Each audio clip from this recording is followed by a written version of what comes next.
आज से 12 साल पहले हमारी मुलाकात हुई थी। उस लड़की का नाम सोनिया था। वो बहुत ज़्यादा खूबसूरत लड़की थी और वो दुबई से कानून की पढ़ाई करके आई थी। वो मेरी कज़न थी और दूसरी जानिब ना मैं कोई जॉब करता था और ना ही मेरी कोई फ्यूचर प्लानिंग थी और ना ही मैं उस जैसा कोई खूबसूरत लड़का था। लेकिन ये बात हकीकत है कि मैं उससे बेहद मोहब्बत करता था और सच बात तो ये है कि वो मुझसे भी प्यार करती थी। लेकिन हमारी मोहब्बत के बीच एक बहुत बड़ी दीवार थी और वो दीवार स्टेटस की थी, जिस दीवार को मैं चाह कर भी नहीं मिटा पा रहा था। मैंने अपने अम्मी अब्बू को बहुत ज़्यादा मजबूर किया कि वो सोनिया के घर मेरा रिश्ता लेकर जाएं, लेकिन जवाब में मुझे बहुत ज़्यादा ताने और बहुत ज़्यादा बेइज्जती सुनने को मिलती थी। मुझे मेरे घर वाले कहते थे कि पुप्पो लोग कभी भी सोनिया का नाम मेरे नाम के साथ नहीं छोड़ेंगे। मेरे अम्मी अबू ने मुझे बहुत ज़्यादा बुरा भला कहा और मेरे अम्मी अबू ने कहा कि वो लड़की इस घर में कभी भी नहीं रह सकती। तो मैंने अपनी अम्मी से पूछा कि अम्मी क्यों, सोनिया हमारे घर क्यों नहीं रह सकती? तो मेरी अम्मी खामोश हो गई। मेरे अबू बोले कि वो जिस कमरे में सोती है उस कमरे में बड़े बड़े एसी लगे हुए हैं और वो जिस गाड़ी में घूमती है उस गाड़ी की कीमत तुम्हारे घर से भी ज़्यादा है। उसके घर में नौकर चाकर हैं और तो और उसकी पालतू बिल्ली का खर्चा भी हमारे घर से 2 गुना ज़्यादा है। और तू बात करता है सोनिया से शादी करने की। मैं बिल्कुल खामोश हो गया। मेरे अबू आहिस्ता से बोले, अरे भाई पैसे का ज़माना है, तू दौलत कमा, फिर चाहे वज़ीर आज़म की बेटी को भी अपनी दुल्हन बना ले। बड़ी बड़ी दौलत कमाना सिर्फ हमें फिल्मों में ही दिखाया गया है, लेकिन हकीकत में एक गरीब की ज़िंदगी पुल से रात से भी ख़तरनाक होती है। गुर्बत से निकलकर महलों में जाना। मैं सोनिया के दिल का हाल जानना चाहता था। मैं सोनिया के घर गया। वो गार्डन में बैठी थी। मैंने उसे सलाम किया और कहा, सोनिया मैंने तुमसे एक बहुत ज़रूरी बात करनी है। सोनिया मुस्कुराई और उसने मुझे कहा कि पागल बैठो तो सही, फिर उसके बाद जितनी चाहे मर्जी बातें कर लेना, मैंने तुम्हें रुका थोड़ी है। सोनिया ने मुझे अपने पास बिठाया। हाय, वो उसके लंबे लंबे बाल, उसकी मोहब्बत भरी पलकें। मैं सर झुकाकर सोनिया से बोला कि सोनिया मुझे तुमसे शादी करनी है।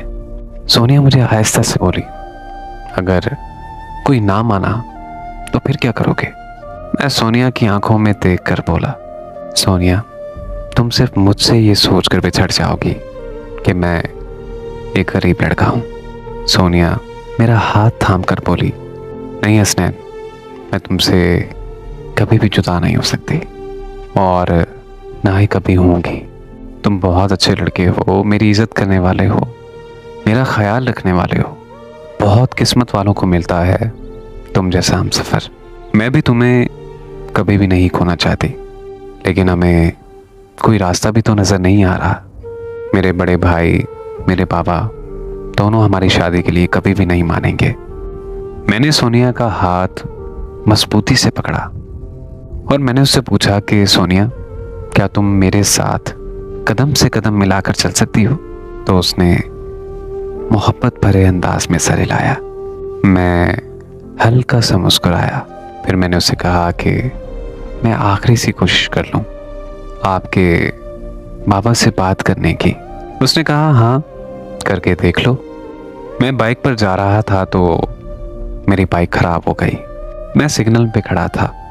इतने में सोनिया के बाबा जो BMW कार में बैठे थे मेरे बराबर में आकर खड़े हो गए। वो मेरी तरफ देखने लगे। मैं बाइक को बार बार स्टार्ट करने की कोशिश कर रहा था। इतने में सिग्नल खुल गए और पीछे से एक कार वाले ने मुझे गाली दी और बोला, अपनी फटफटी साइड पर कर। मैं अपना स्टेटस, अपनी औकात, अच्छे तरीके से जानता था, लेकिन दूसरी तरफ ये बात भी थी कि मैं सोनिया को किसी सूरत नहीं छोड़ना चाहता था। मैं सोनिया के पापा से बात करने उनके ऑफिस में चला गया। उन्होंने मेरी एक बात नहीं सुनी और मुझे धक्के मारकर ऑफिस से बाहर निकाल दिया। रात हुई तो मेरे अब्बू ने मुझे बहुत ज़्यादा डांटा और कहा कि अगर तुमने सोनिया का ख्याल अपने दिलो दिमाग से ना निकाला तो तुम्हारे लिए इस घर में कोई जगह नहीं होगी। मैं अपने अब्बू की बात सुनकर बिल्कुल खामोश हो गया। मैं जो भी रास्ता देखता था, हर तरफ से रास्ता बंद नजर आ रहा था। मैं क्या करूं, कहाँ जाऊं, मुझे कुछ भी समझ नहीं आ रहा था। मैंने सोनिया को फ़ोन किया और सोनिया से पूछा कि क्या तुम मेरे बगैर जी लोगी?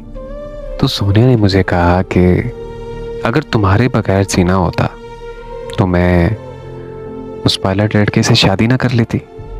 अगर मैंने तुम्हारे बगैर जीना होता तो मैं कभी भी उस लड़के को इनकार ना करती।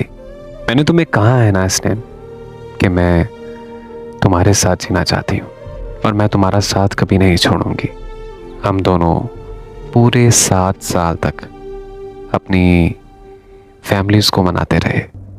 बिलाखिर उसके अब्बू सोनिया की शादी ज़बरदस्ती किसी और के साथ करवा रहे थे।